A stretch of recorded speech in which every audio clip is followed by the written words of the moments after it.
Je suis Magloire Paloukou de Radio Kivu 1 émettant de Goma, à l'est de la République démocratique du Congo. Ma question est adressée au secrétaire général de la francophonie.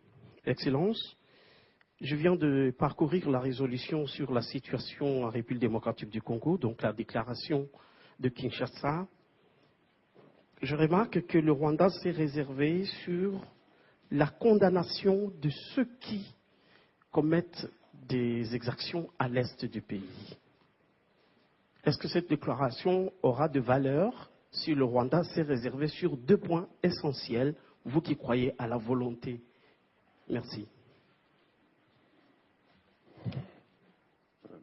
Nous sommes un sommet composé d'États souverains.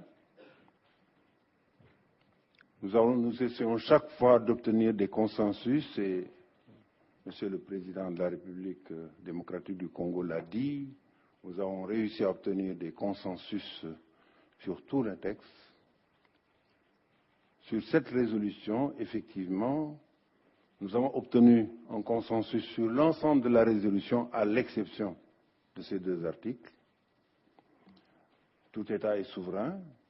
Le Rwanda s'en est expliqué publiquement, en tout cas à huis clos, au cours de nos sessions, dit qu'il ne pouvait pas souscrire à ces 2 articles, non pas pour des raisons de principe, mais pour des raisons de contexte liées aux efforts en cours au niveau de la conférence générale des Grands Lacs, qui privilégie plutôt le dialogue.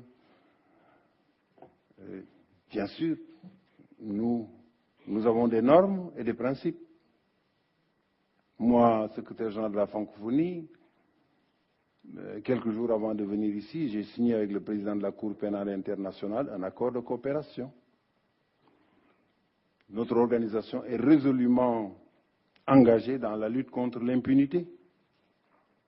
Donc, il était impossible, par principe aussi de notre côté, il était impossible de ne pas laisser ces 2 articles en l'état.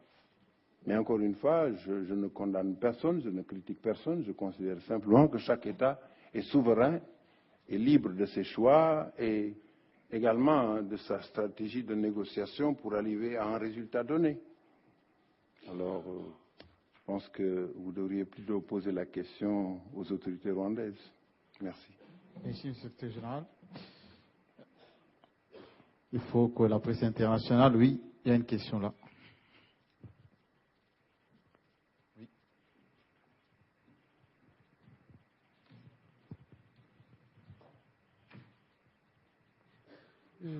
Oui. Merci.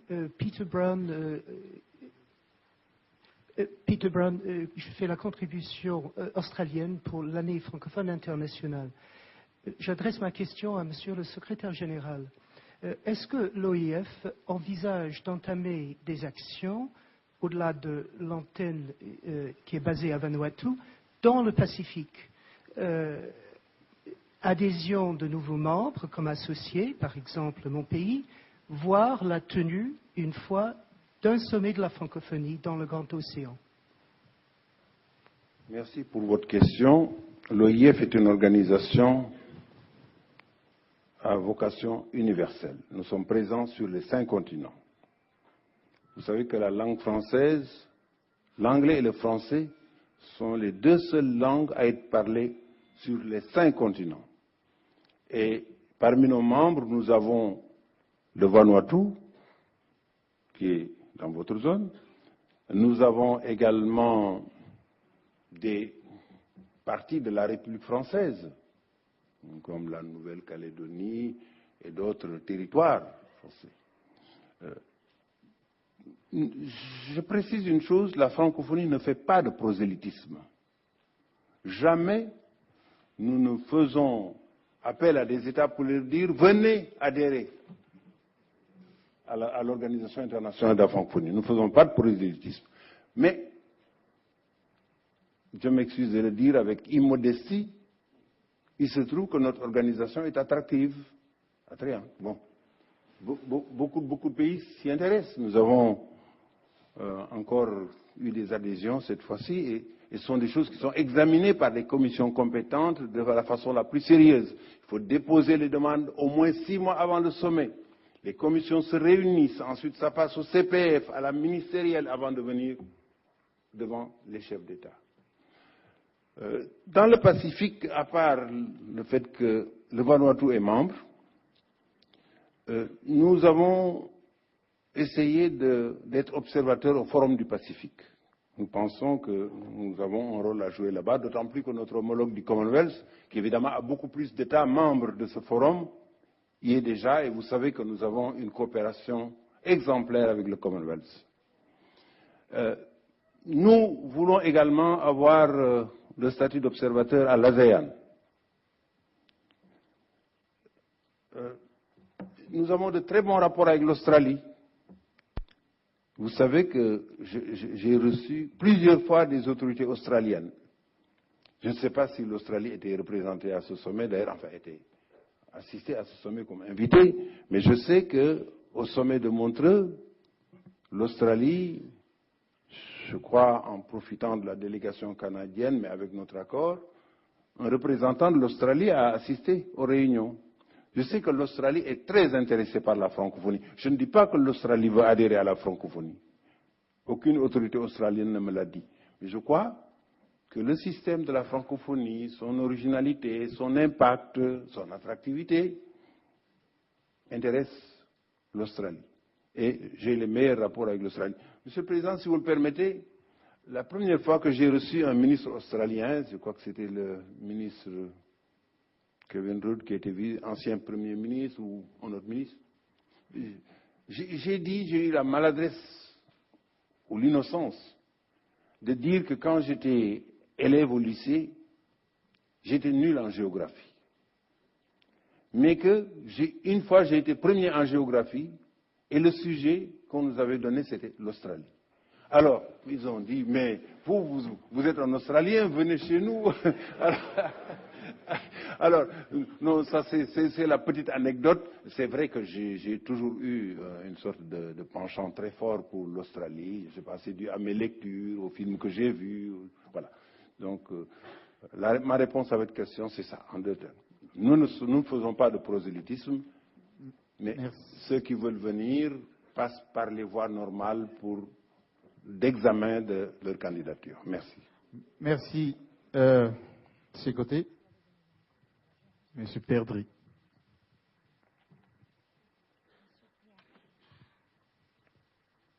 Ma question s'adresse au président Joseph Kabila, Philippe Perdry de Jeune Afrique. Le fait que les 2 articles aient été maintenus dans le projet de résolution sur la situation en République démocratique du Congo, malgré les réserves du Rwanda, est-ce que vous considérez cela comme une victoire diplomatique pour le Congo? Et puis j'ai une deuxième petite question adressée au secrétaire général de la francophonie, M. Abdou Diouf. Est-ce qu'il y a beaucoup de francophones au Qatar pour expliquer l'adhésion du Qatar à la francophonie? Merci.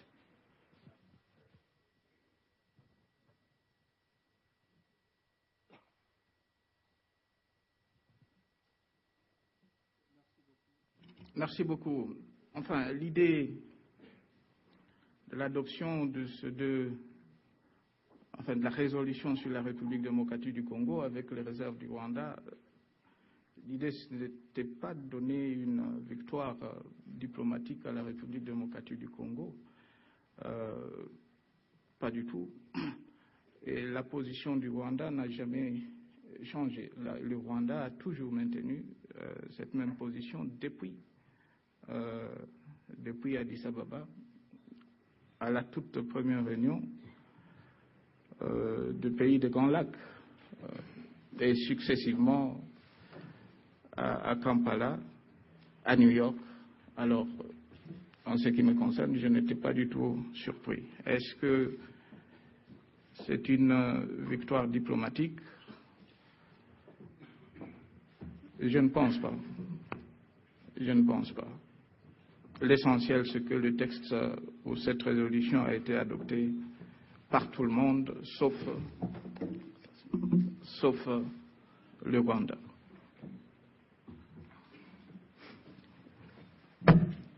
Oui, monsieur le secrétaire général. Oui, Le Qatar. oui. Je ne sais pas si c'est à moi qu'il faut poser cette question, puisque ce sont les chefs d'État qui décident. Non, non. Ce que je sais, c'est que il y a des francophones au Qatar, c'est sûr. Parmi les Qataris, les citoyens qataris, mais il y a beaucoup. Vous savez qu'au Qatar, il y a beaucoup plus de résidents que de citoyens du Qatar. Et parmi les résidents, il y a beaucoup de francophones. En plus, le Qatar a une politique très volontariste de formation aux Français. Création de lycées, création d'une radio francophone. Peut-être bientôt Al Jazeera aura, me dit-on, une antenne en Afrique, peut-être au Sénégal. Je ne sais pas si le président Macky Sall est informé. Il y a beaucoup de signes qui montrent qu'il y a un volontarisme francophone dans l'apprentissage du français au Qatar. Cela dit, je ne peux pas entrer dans le secret des délibérations, mais la commission qui a examiné le dossier du Qatar, la commission qui a été saisie en premier lieu, a pris une certaine décision. Le Conseil permanent de la francophonie a adopté cette décision, puis ensuite il y a eu la ministérielle et le sommet des chefs d'État. Vous savez que nous avons 3 catégories de membres, les membres observateurs, les membres associés et les membres à part entière. Le Qatar a été admis comme membre associé. Je ne peux pas entrer dans le secret des délibérations maintenant. Merci, monsieur le secrétaire général. De ce côté-là, on va prendre la dame.